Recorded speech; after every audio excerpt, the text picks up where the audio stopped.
Well, next tonight, the project manager behind the single largest offshore wind farm in the world says our region should be proud that it's leading the way in energy transition.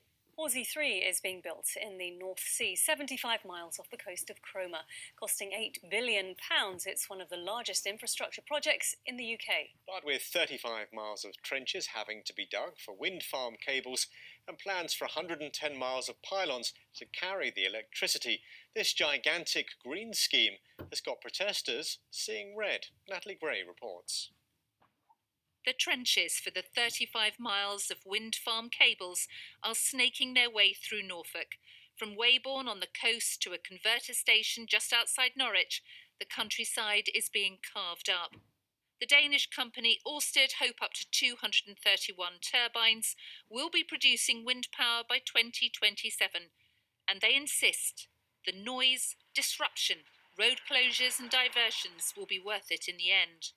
This is a huge project, a 3 gigawatt offshore wind farm, but the largest single offshore wind farm in the world. I think that's something for the UK to be proud of. It's going to power over 3 million homes, and it's going to have a knock-on effect of providing, economic development both in Norfolk and across the wider UK. A massive onshore converter station is being built on a 35-acre site at Orsted, just outside Norwich. Right next to it, they're installing one of Europe's largest battery systems. It means stored energy can be fed into the national grid on less windy days when the turbines aren't turning. People from 95 parishes and town councils in Norfolk had campaigned to get the cabling put under the sea, coming out instead in London or the southeast, but they lost the battle and now face disruption from 3 wind farm projects. The blue one is Orsted, Hornsea 3, and is being constructed now. The red one, east-west, is Vattenfall, Norfolk Vanguard and Boreas, is due to start construction soon. And the purple one is Equinor, Sheringham Shoal and Dudgeon, which is going to receive its decision from the Secretary of State on April the 17th. The next 10 years is going to be trashed, really, by road closures and diversions and extra traffic and convoys and noise and lights in the night sky. It's not going to be what it should be. No pylons! And it's not just people in Norfolk who are affected.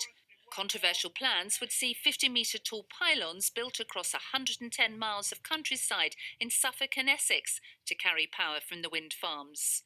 How can you justify carving up so much of the countryside when the simple solution would have been to put the cables on the sea floor coming out in London or the southeast where the electricity is most needed? So Hornsea 3, a project of this size, has been in development since around 2016. So a lot of the decisions about how we execute the project were made some time ago.